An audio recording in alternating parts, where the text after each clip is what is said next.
মিজানুর রহমান আজাদ সাহেবের আগমন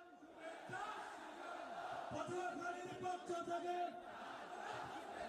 ওয়েলফেয়ার কমিশনের পক্ষ থেকে, বরিশালের পক্ষ থেকে। আজকে আমরা যে টপিকটা নিয়ে আলোচনা করব সেটা হচ্ছে আমরা যে জীবনে বিপদে পড়ি, আমরা বিপদে পড়লে আমাদেরকে উদ্ধার করে কে? আল্লাহ ছাড়া আমাদের বাঁচানোর কেউ আছে? উদ্ধার করার কেউ আছে? যে চাবেন, মাজারে যে চাবেন। অনেকে তো মাজারে যে কপাল ঘষে, আছে না নাই? মাজারে যে সন্তান চায়, আছে? এই এলাকায় নাই, এই এলাকার লোকদের আকীদা হতো গরু ছাগলের যে বাচ্চা হয় ওরা কোন মাজার, এজন্য চাইতে হবে একজনের কাছে, তিনি কে? আমার প্রিয় পটুয়াখালীবাসী, মাজার জিয়ারত করা সুন্নাহ। আমরা মাজার জিয়ারত করব, আল্লাহ ওয়ালাদের কবরে যাব, আমরা সেখানে যাবে, চাকরি চাওয়া যাবে, সফলতা চাওয়া যাবে। সফলতা দেয় কে?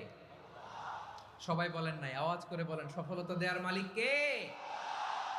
এক কথাই রব্বুল আলামিন বলেন, ওয়া ইয়ামসাসকাল্লাহু বিদুররিন ফালা কাশিফা লাহু ইল্লা হু ওয়া ইয়ুরিদকা বিখাইরিন ফালা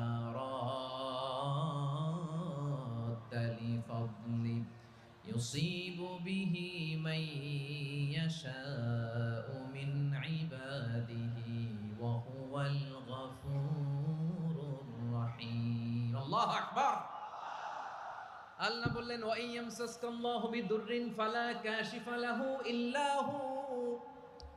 আল্লাহ যদি তোমাকে কোনো বিপদ স্পর্শ করায়, আল্লাহ যদি তোমারে কোনো বিপদে ফেলে দেয়, ওই বিপদ থেকে উদ্ধার করার তিনি ছাড়া আর কেউ নাই। জোরে বলেন ঠিক কিনা?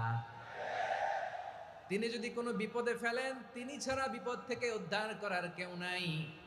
আর তিনি যদি তোমার প্রতি কোনো অনুগ্রহ করতে চান, ওই অনুগ্রহ ঠেকিয়ে দেওয়ার ক্ষমতাও কারো নাই। আল্লাহ যদি আপনার সফলতা দিতে চায়, পৃথিবীর কোনো শক্তি ওই সফলতাকে থামাতে পারে? এজন্য আল্লাহ বললেন, খবরদার, চিন্তার আকীদা খালিস করে নাও। ওয়া ইয়ামসাসকাল্লাহু বিদুররিন ফালা কাশিফা লাহু ইল্লা হু। আল্লাহ বিপদে ফেললে বিপদ থেকে উদ্ধার করার কেউ থাকে না।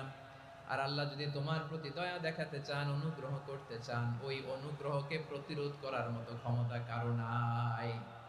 তিনি তার বান্দাদের মধ্য থেকে যাকে ইচ্ছা তাকে দেন, যত ইচ্ছা তত দেন। তিনি ক্ষমাশীল, তিনি মেহেরবান। সুবহানাল্লাহ।